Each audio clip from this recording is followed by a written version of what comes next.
The first is that we have done very well with the programs that we've started starting back in April, and they have gone okay. In fact, they've gone very well, I think, into July. We were just thinking about relaxing some of the restrictions, and then some really conflicting information has come out about this Delta variant of the virus and its impact and influence on people even who are immunized. And because of the lack of a lot of good information on that, in fact, it was so disturbing to one of our folks who is playing a key role in our program next weekend at Harper's Ferry.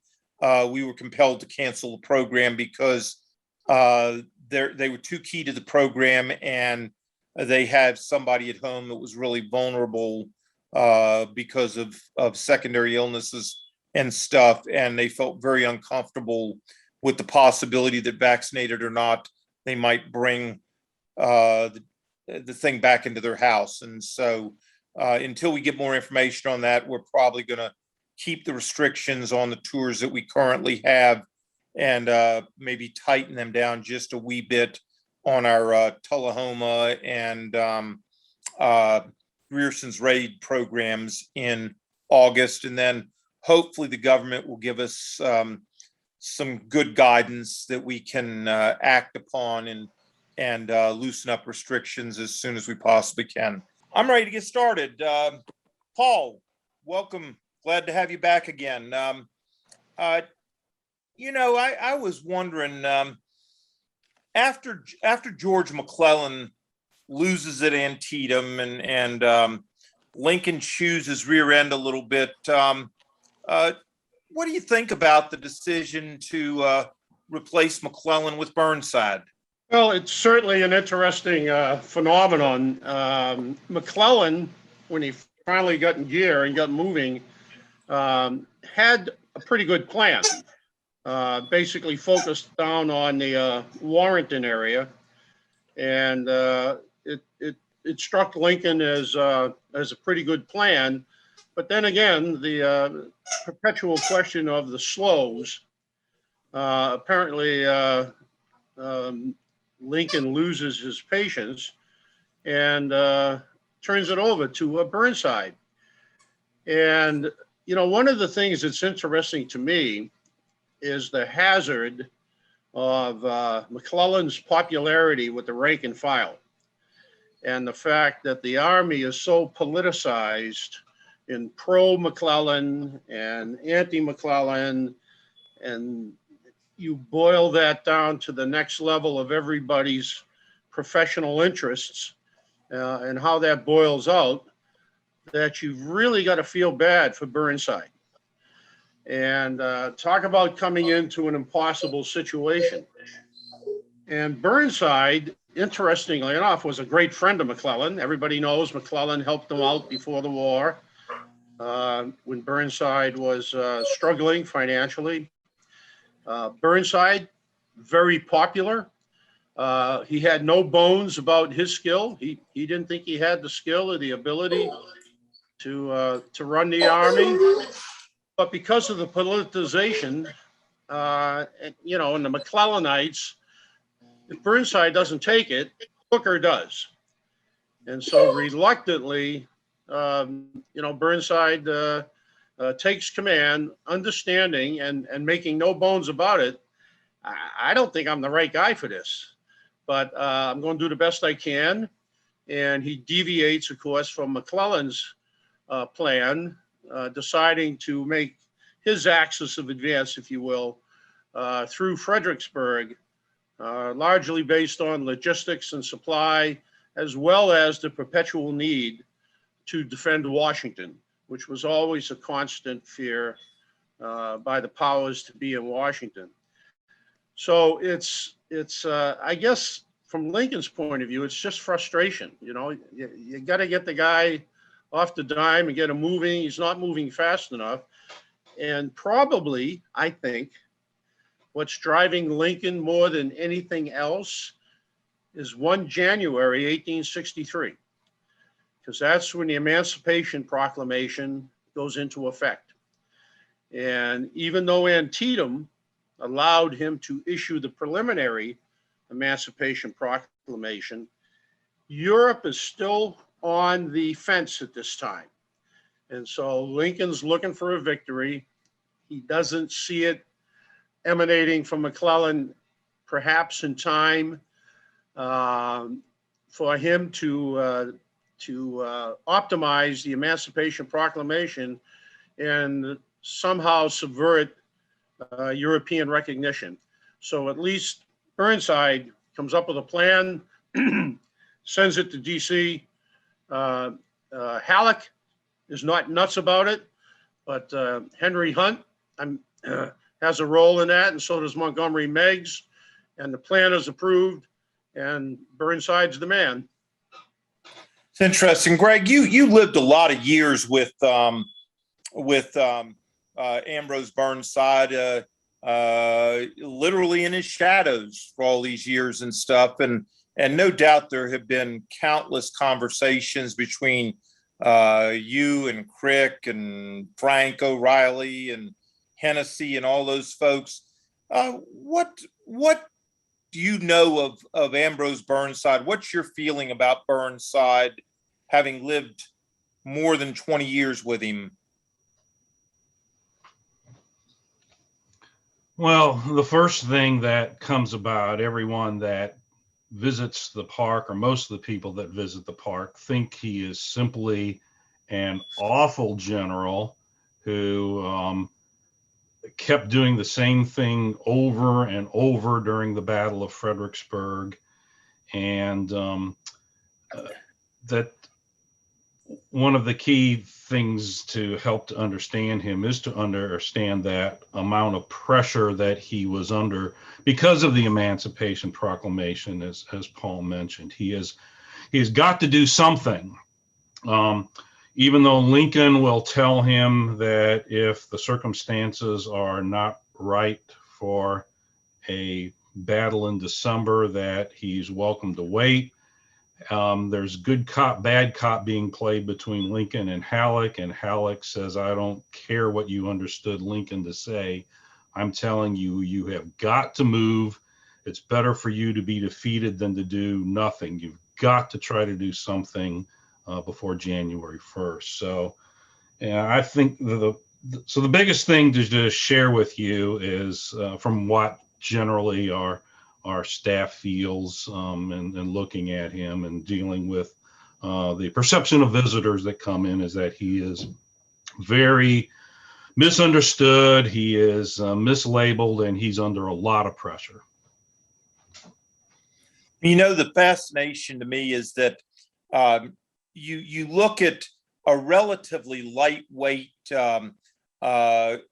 career up until this point.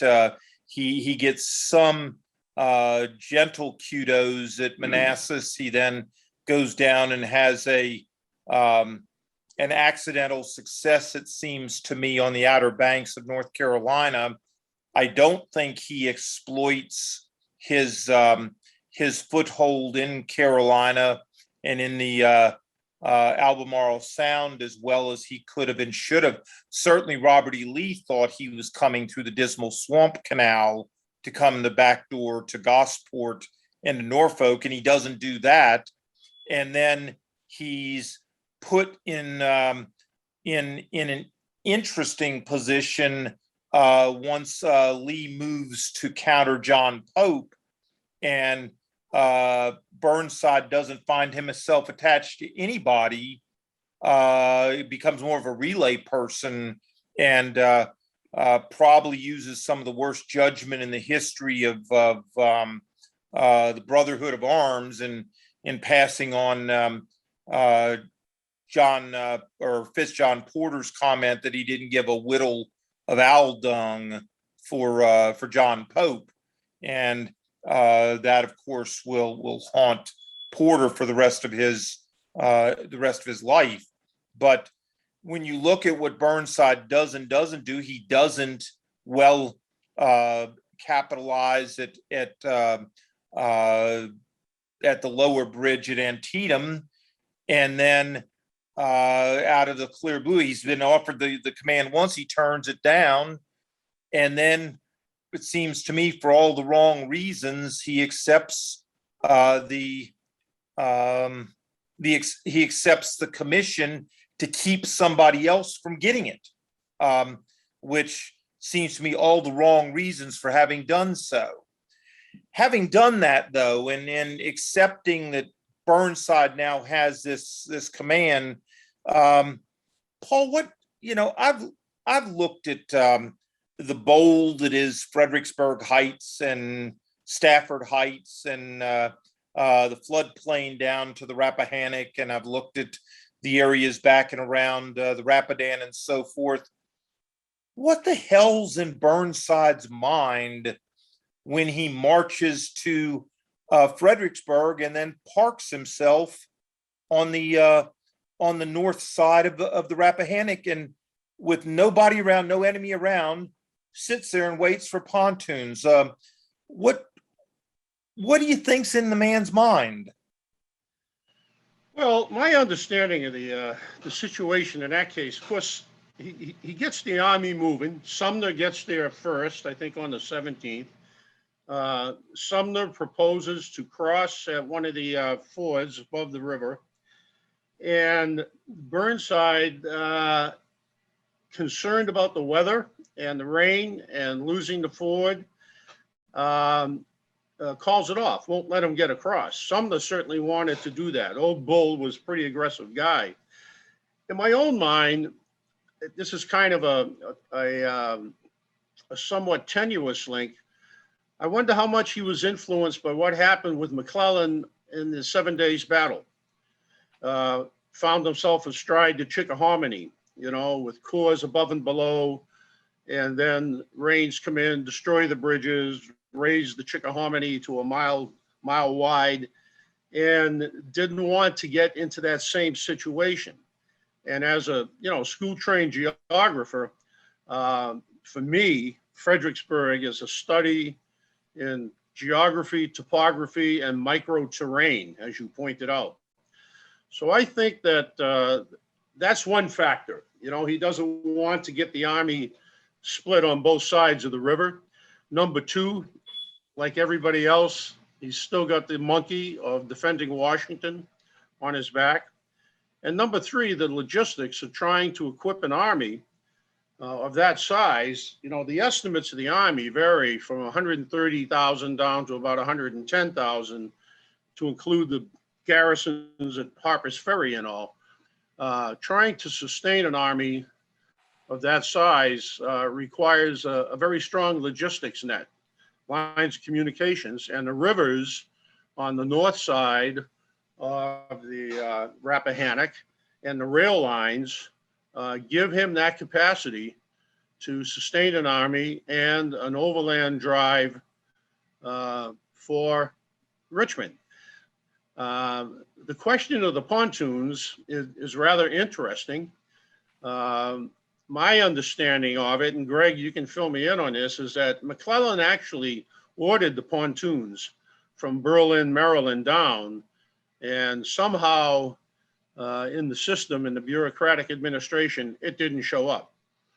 And it's a dangerous, they say, even today, the most dangerous operation is a river crossing. And I think Burnside was very much attuned to that.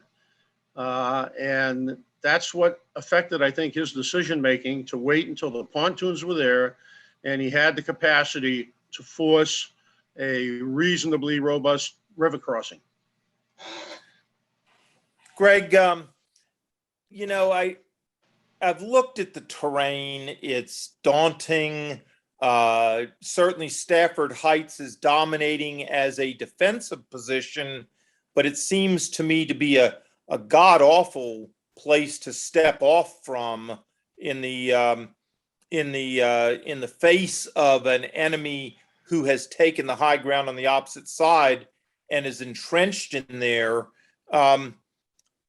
What do you think about Burnside's decision to to basically put the river to his front until he was ready to move everybody across.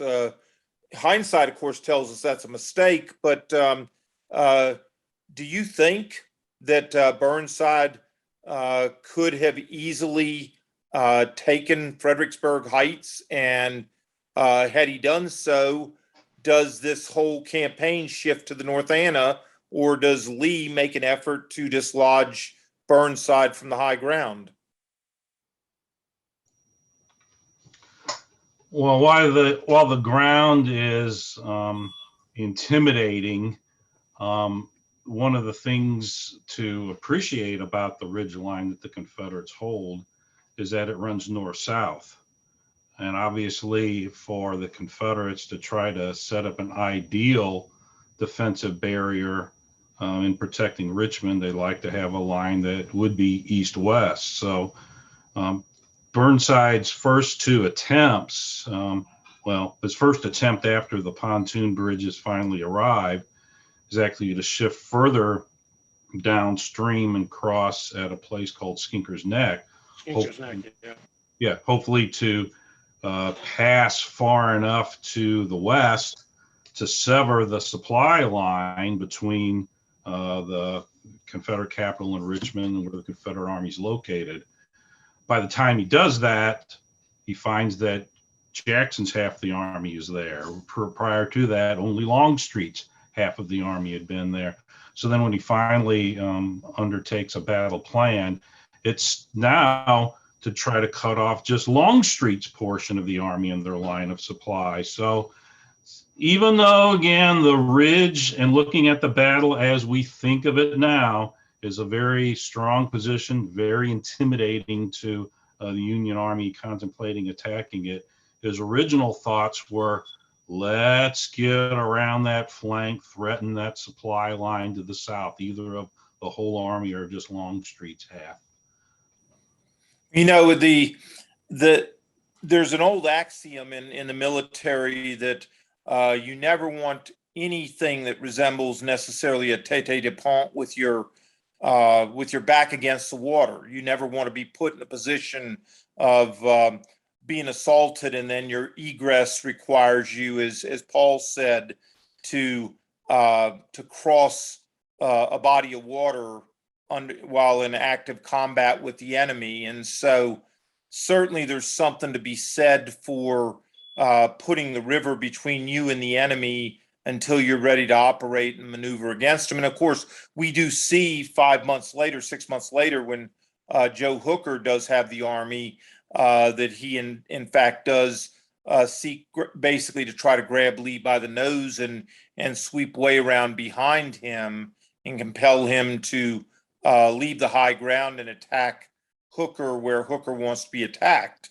And so obviously people learned that swinging movement and stuff. On the other hand, I still am interested in maybe Paul, your military analysis puts your your what if hat on, not in the land of Fantasy Island, but in what should Burnside have done given the terrain in and around Fredericksburg? In your judgment, did he make a good choice or not? I mean, we know what the battle was, but I'm talking about at a time when Burnside controlled his own destiny. Did he make a good choice or not? And if not, why not? Well, again, looking back with a couple of 100 years of hindsight on this thing, I think that had he allowed Sumner to go across and occupy the heights north of Fredericksburg, it would have totally changed the calculus of the battle.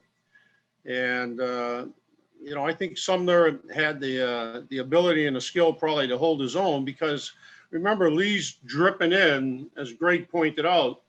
First it's Longstreet, a few here, a few there, a few more. Had he been able to optimize the fords, I think, north of Fredericksburg, or even go south, like Greg said, down to Skinker's Neck, I think it would have put Lee on the horns of a dilemma. And the other thing, though, that comes to my thinking is, Burnside is he's commanding this massive army for the first time. He doesn't have a real strong staff. He doesn't have a lot of trust and confidence in some of his commanders, and they don't have trust and confidence in him.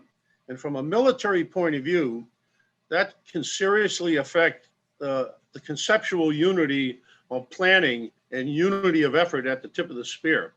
And I don't think that Burnside had the ability to command an army of that size. In fact, he comes up with this idea of 3 grand divisions as a way to try and improve command and control of the army. Doesn't work, but it shows the perils of trying to organize large bodies of troops in 19th century warfare when none of those guys really had commanded anything bigger than probably a battalion since the Mexican War.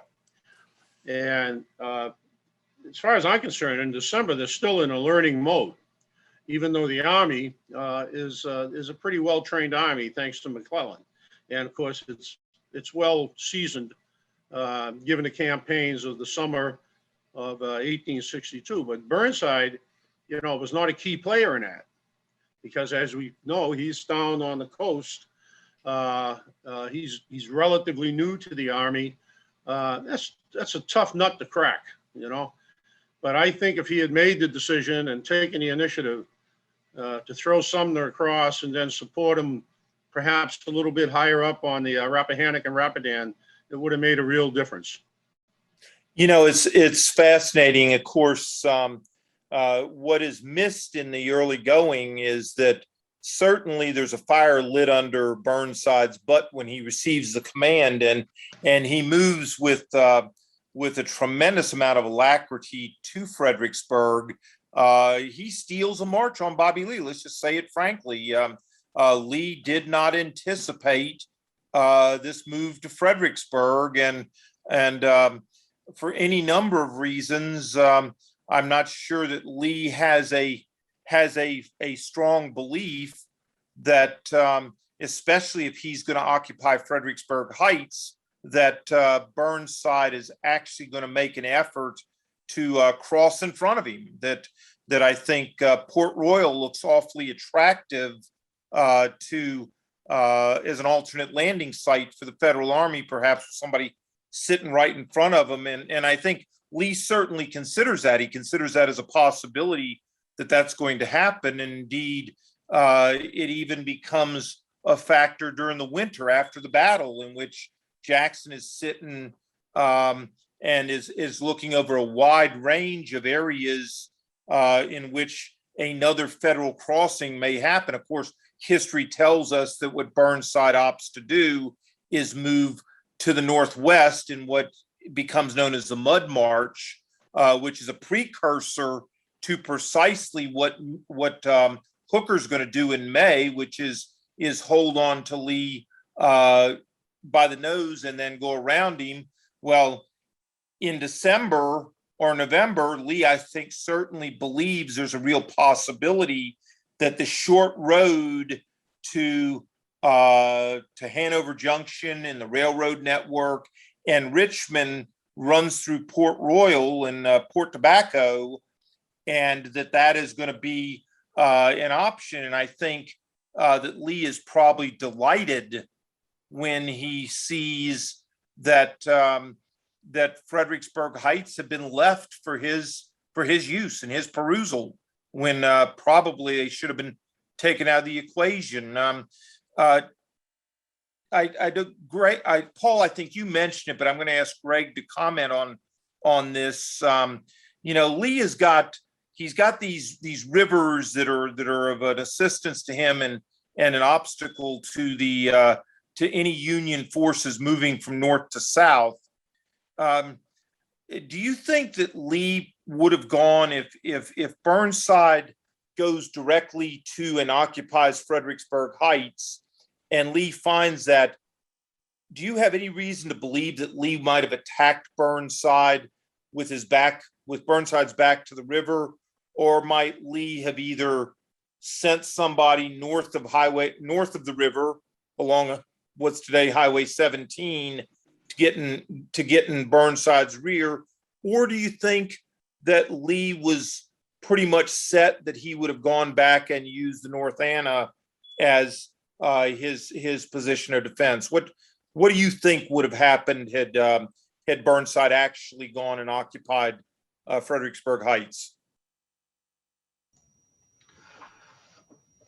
When Lee started sending troops to the North Anna line, it was Jefferson Davis who was reluctant to give up Fredericksburg once he realized that Burnside had indeed not crossed right away. So as we're looking at speculative things, I would imagine that Jefferson Davis would have not wanted to give up that much territory, even if Burnside had crossed over and stopped.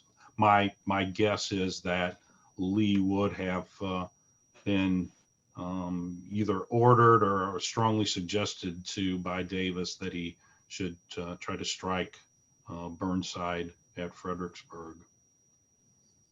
Well, that certainly would. I'm sorry. Go ahead, Paul. Yeah, real quick. Another. I'm going back to, and I can't remember the date, but after Lee comes across the Potomac after Antietam, he sends a note to Jefferson Davis. He says, "Hey, we got some good food. We got lots of beef. The army is coming together, but I don't think the army has the temper that it once had for an offensive." He was toying with the idea of turning right around and going back up to Hagerstown. And so I wonder how much the carnage and the loss of officers and the loss of leadership at Antietam somewhat diminished his idea of offensive operation, and put him into, because as Greg points out, Lee wanted to go down to North Anna River. That's a great defensible position to the south. So I wonder if there's a psychological malaise because the army is, quote, not in the temper that it once was, to perhaps carry on a vigorous offensive operation. I don't know, just something to think about. Well, you make an excellent point, though, Paul, and that is certainly the temper of the army after Gettysburg is such that Lee does not propose offensive operations again for the remainder of 64 or remainder of 63 and into 64. He responds to activities that Meade initiates, but he's willing to allow the initiative to pass to opportunities in the Western theater. He lets James Longstreet go, whereas before in May of 63, he fights that. He doesn't want him to go. And it's also interesting because, Greg, you made the point that Jefferson Davis doesn't want to give up this real estate, and that your belief is perhaps that Lee would have been quite happy to come back to the North Anna. Fast forward to April and early May of 63, when Governor Pettus is calling for reinforcements from the east to try to counter U.S. Grant's moves around Vicksburg.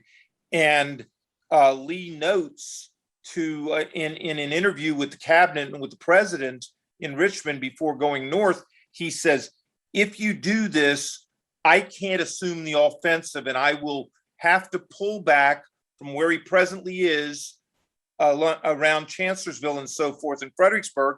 He says, "I will have to fall back behind the North Anna and sit there until I recruit my army back again to a point in which I can take offensive ops." So the point you make is an interesting one, Paul, because that's precisely what Lee does in 63, is he acknowledges that he has to have a certain combat temper and capability to assume the offensive. And if he doesn't have that ability or that manpower, then his next best position is to fall back, put the North Anna River in front of him, and compel the enemy to try to get at him from that point, which then takes away all the concern about crossing the Rappahannock anywhere, because then Lee would have conceded the Rappahannock to Burnside and said, okay, give me your best down here at North Anna. So let me throw a couple of just curveballs at you, okay? What I Sure. call excursions. The first one about Jeff Davis not wanting to give up Fredericksburg. He didn't want to give up anything, you know. that's a And one of the fact. things that I think is at the strategic level that constantly percolates back up into the strategic thinking are the border states. And Davis's view that the Confederacy will never be whole, complete, until, you know, Maryland, Kentucky, Missouri are all back inside Confederate borders. And, you know, that's part of Lee's motivation during the Maryland campaign, of course, in 1862. So this terra irredenta, the unredeemed or land of the Confederacy, is a constant low-level drumbeat that I think influences strategic thinking, perhaps distracts Lee in his offensive operations. I forgot what my second point is, but if I think about it, I'll call you at midnight. Yeah, please do. Yeah, there was trying to remember what the second point was, and I lost it on that first one, but it'll come back to me. But I think the point is well taken, because if you talk about Fredericksburg and you talk about it at the tactical level, you can dissemble it, and we certainly will. You got it, didn't you? I got it. I'm ready when you're ready. Go ahead. Okay, well, let me finish this point. Yeah, When you dissemble Fredericksburg and people ask, why is Fredericksburg significant? As the battle goes, it's more body count. It's bad decisions. It's strong positions. It is decisions that are made that maybe shouldn't be made, and opportunities missed. Whereas when you ask why Fredericksburg, it becomes a much bigger question because of the needs that the government has on the strategic level. They have to be victorious if their political decisions on emancipation and so forth are to be credited and accepted. Then they have to show that it is a decision made from a position of strength, as opposed to a desperate Hail Mary with the clock running out and down by 6 points. So it's fascinating to look at this pivotal point and the people who were tasked to do this and how they responded and why they did or didn't do what they were doing. So go ahead with your other point, Paul.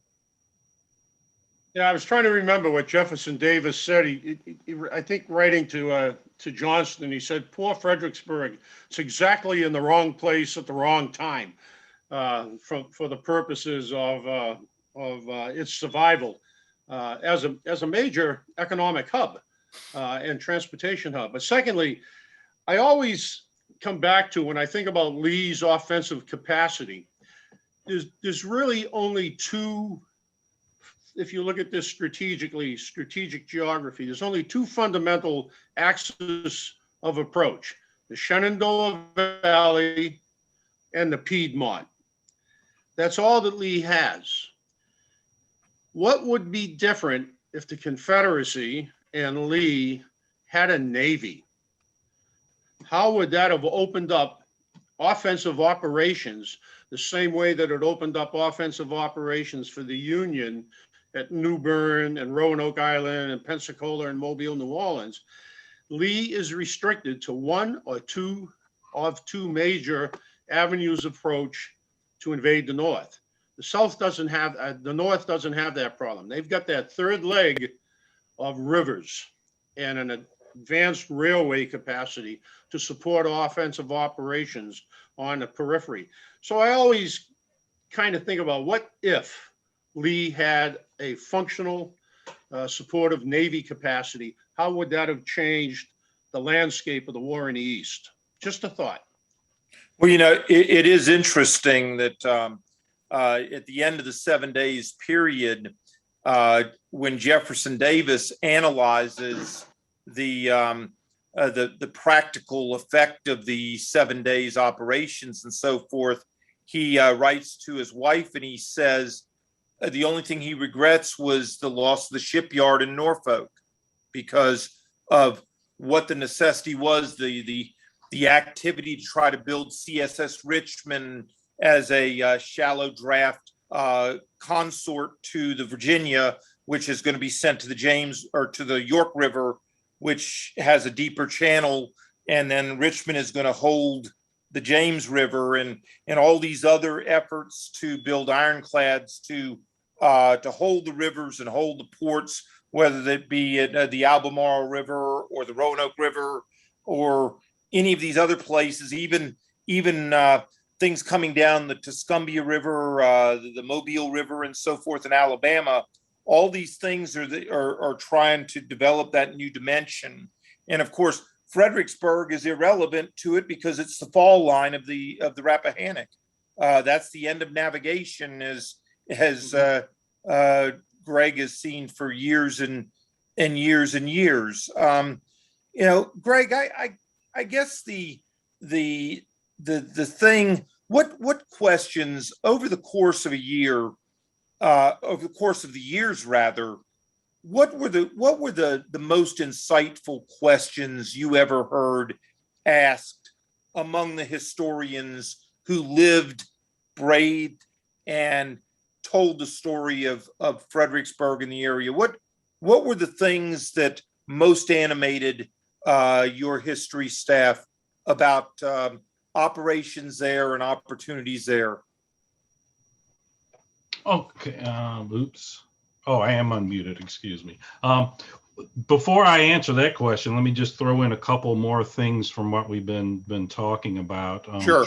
For Fredericksburg as a port, it would be after the battles of Wilderness and Spotsylvania, when the Union Army has abandoned the Orange and Alexandria Railroad to the west as a supply line, that they do ship tens of thousands of casualties to Fredericksburg, many of which are evacuated by boat down the Rappahannock into the Chesapeake Bay. So I'm not sure if many people realize that there was a period when there was a substantial use of that river for logistical purposes. Couple of points related to, as we look at the Confederate Army, one thing that might cause Lee to maybe not want to engage in offensive operations at this time, he does have a large number of conscripts joining his army. One of the interesting things right after the Battle of Fredericksburg are the comments of just how well those conscripts did. But that might cause someone to maybe hesitate to undergo offensive operations. And then one thing that is very positive from the Confederate standpoint is that this is finally when Lee has his two corps system. He's got a table of organization, which is exactly what he wants. Last campaign, Maryland campaign, the lost orders, because there's this loosey-goosey organization, not sure just who's a subordinate of whom, and giving out these extra orders. So he's got a nice organization with his corps, the right leaders he wants in place. The artillery battalion system is also looking very good. The most interesting thing that I'd say we have discussed about the Battle of Fredericksburg in recent years has been related to a map that the Union Army utilized, which labels a road to Bowling Green at the south end of the battlefield. Bowling Green is an intermediate town between Fredericksburg and Richmond. To go to Bowling Green from Fredericksburg is to go south. But there is a map that it's attributed to Birney. It's in the official record atlas that shows Bowling Green going in the direction, a road going in the direction of the Confederate line and their supply depot at a place called Hamilton's Crossing at the southern end of the battlefield as we know it. And if you look at Burnside's written orders for the southern end of the battlefield, they're Franklin, who's in charge down there, is supposed to have his troops ready for a rapid movement toward Richmond. And many people scratch their heads saying, why would he want a rapid movement heading south toward Richmond? Well, if the understanding of where Richmond is to go through Bowling Green, that there may have been an attempt by Burnside to really have a majority of his army at the southern end of the field heading toward the Confederate position, that maybe Burnside had in his mind a turning movement to try to get south of Lee there, rather than the kind of attack against Prospect Hill that we think of. Maybe the attack against Prospect Hill was not supposed to be against the front, but against the flank, if the main movement is westward rather than southward. That's probably difficult to grasp without a map in front of everybody. But to answer your question about the most intriguing conversations that the historians have had recently about the Battle of Fredericksburg, that would be it. What did Burnside really intend for his forces to do at the southern end of the field? You know, it's fascinating. The very, very first lecture we ever had. Two things, Greg. I'm sorry, go ahead. No, Paul, go I'm ahead. going to say something else. Go ahead. Yeah, I was just going to say the idea of that, of the Bowling Green Road, and then when you look at Burnside's orders, they are very, very vague and they're kind of loosey-goosey, I think was the word we used before. And my understanding is that they were supposed to go all the way around Hamilton's Crossing down near Pelham's Corner and all that to roll the flank, but somehow directly into Prospect Hill. And Franklin, I think afterwards, thought that he was conducting a diversionary attack, that his attack was not the main attack, and therefore he didn't press Doubleday, especially on that left flank, to get around the right flank of the Confederates south of Hamilton's Crossing. You can see down at the bottom portion of the map, you can see that turn area where the crossroads is and so forth that Karen is highlighting with the pointer right there. And that's what you're talking about, Greg, is that area there in sweeping around, which what I was going to say, the very first lecture we ever received in blue and gray was from Archer Jones back in 1994. And he talked about the classic Napoleonics of all of this, and the Napoleonics standard was turn, turn, and turn. And anybody who is in command who understands something fundamentally looked about turning and trying to turn. So if you were to go to the south, you accomplish several things, not the least of which is that you compel Lee to drop everything he's doing and go helter-skelter for the North Anna. Because if you turn him between the Rappahannock and the North Anna, he has no logical place to defend, and he puts a river at his back. So if you can flush him with one of your grand divisions and get between him and his supply line, you've won the battle. You have won this chess match, and it will be resumed at the North Anna. Do any of you disagree with that? No. No. So I think, certainly when you look in the face of what is presumed to have been a mindless and futile series of frontal assaults, it makes a lot of sense to me, Greg, that you guys would sit back and say, was he really that thick?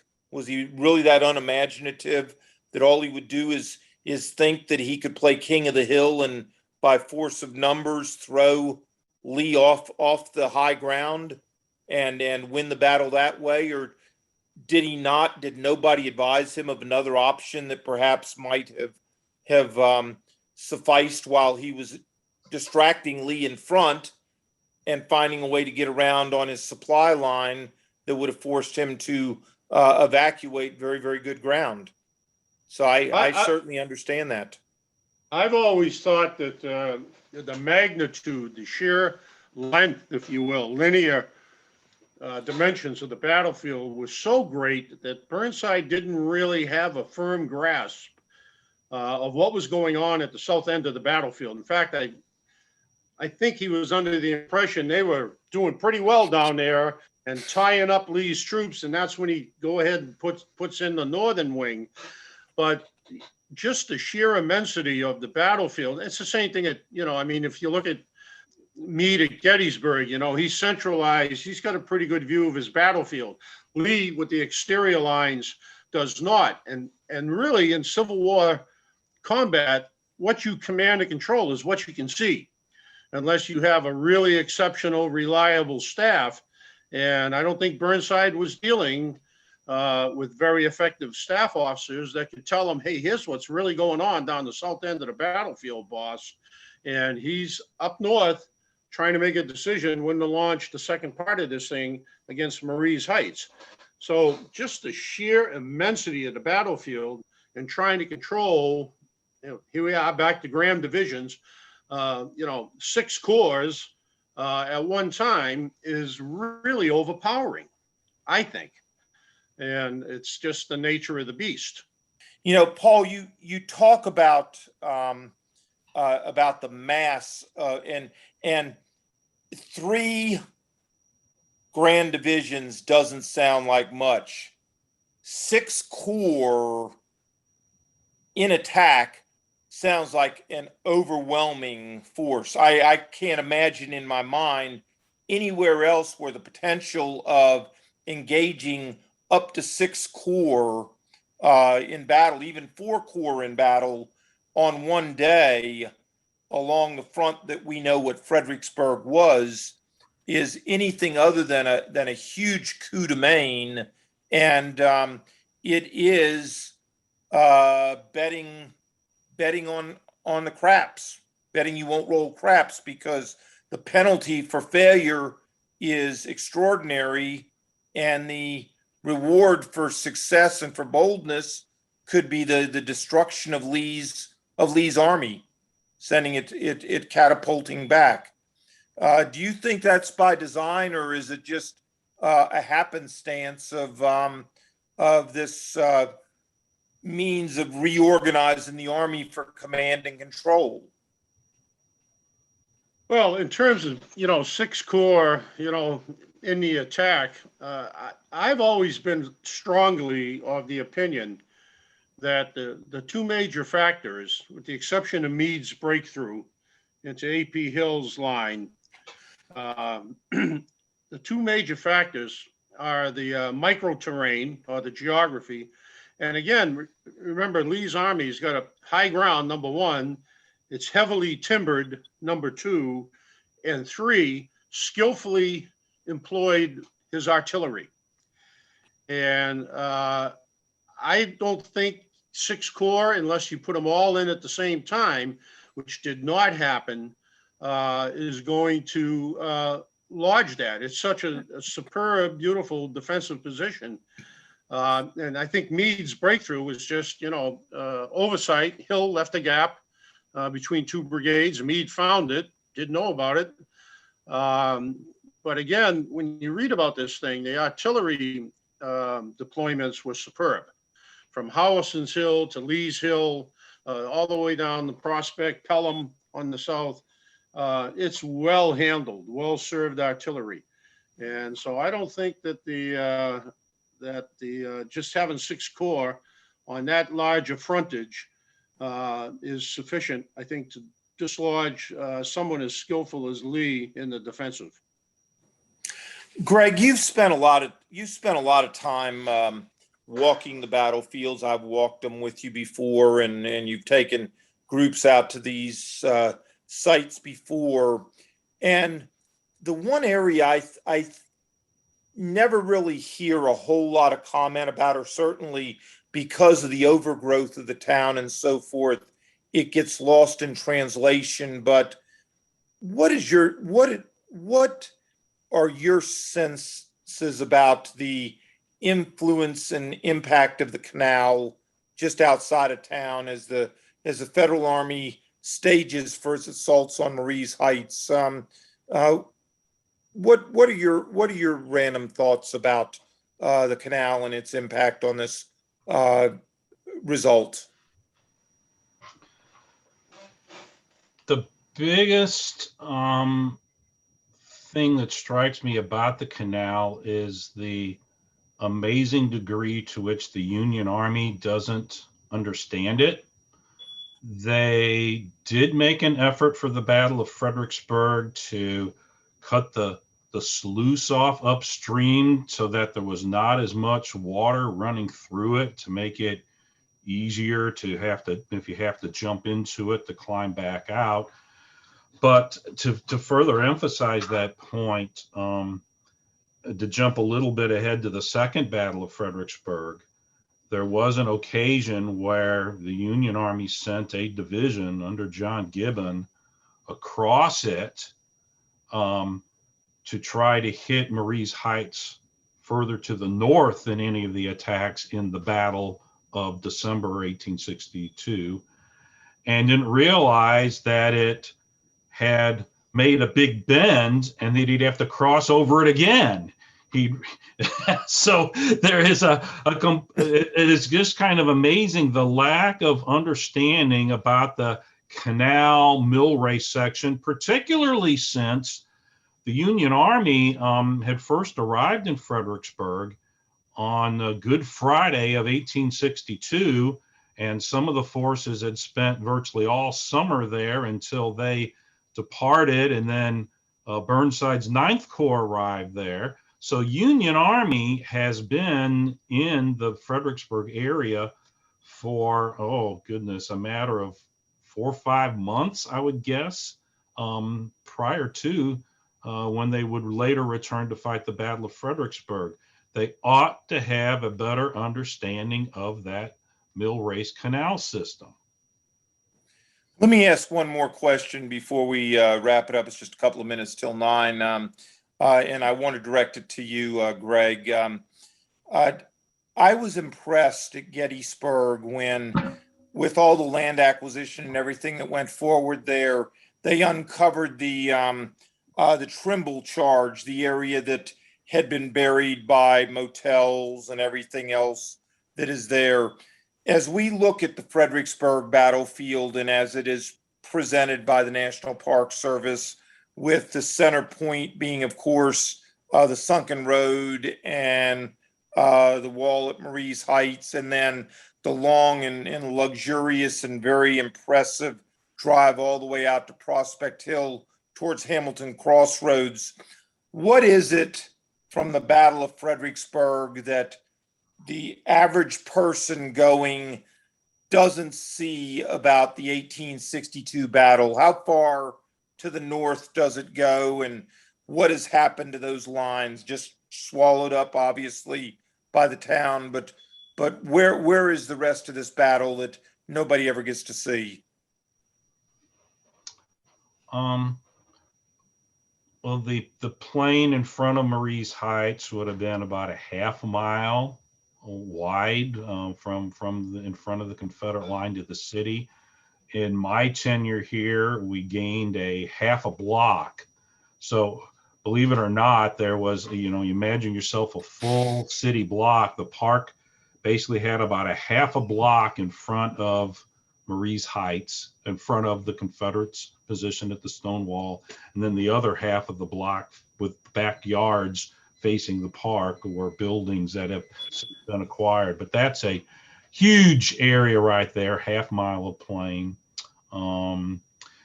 Then the other aspect that folks don't see a lot about, but many are familiar with, they know that the Battle of Fredericksburg was one of the earliest engagements in all of military history in which there was street fighting. And now, of course, soldiers are intensely trained in fighting in an urban area. But really, the only time that there had been urban fighting by an American army was when we took the tour down to Monterrey, Mexico, in the Mexican War campaign, fighting in Monterey, but everybody just kind of thought that a strange anomaly. Nobody decided, hey, we need a doctrine for what to do when we fight in town. So that's another important part, not necessarily that it would ever be preserved by the park. It's being preserved as a city, obviously, right now, but it's an area that a lot of folks don't get really a chance to look at. And we'll make up for that on our tour, right, Paul? Yeah, we'll give it a shot. You know, and the other thing that, you know, that this is basically marks the start of a continual total war with the street fighting, the destruction, impact on civilians that we see culminating in 1864-65 when we come to grips with this idea of total war versus limited war, limited objectives. And Fredericksburg, for me, is kind of the first one out of the racetrack, you know, in that particular respect. And it makes me wonder, I don't know about this, something I want to research is how much what happened at Fredericksburg influenced the Liber Code that Lincoln had Liber prepare in 1862 regarding combatants and protection of property and things of that nature that generally became General Orders 100 later on and shows up in the Lincoln conspiracy trial. It's all very fascinating, and for any of you all who just thought that Fredericksburg was a mindless exercise in slaughtering federal soldiers and that it was all a matter of, geez, this wonderful war is so terrible lest we grow too fond of it.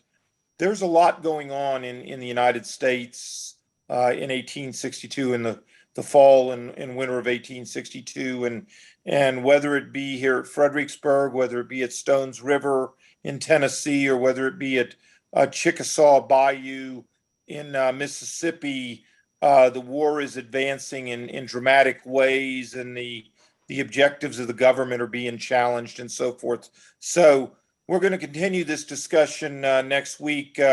Greg will be the lead, but I saw Greg wanted to be in on this tonight, and so I took the liberty of folding him into this, and certainly I invite Paul to join us again next Wednesday when we turn the discussion to the Second Battle of Fredericksburg and Salem Church area, and we'll have the registration forms up for these things within the next 3 to 4 weeks, and we invite you to consider it. I think you will find in 24 hours of walking around these battlefields and actually looking at these sites that we'll get into a heck of a lot more than we got into tonight. So with that, Greg, I'd like to thank you for joining us. Paul, thank you for being up front with us and chatting tonight. And Karen, as always, thank you for hosting this and making it work. So folks, I wish you all a good night, and till next week. Bye-bye.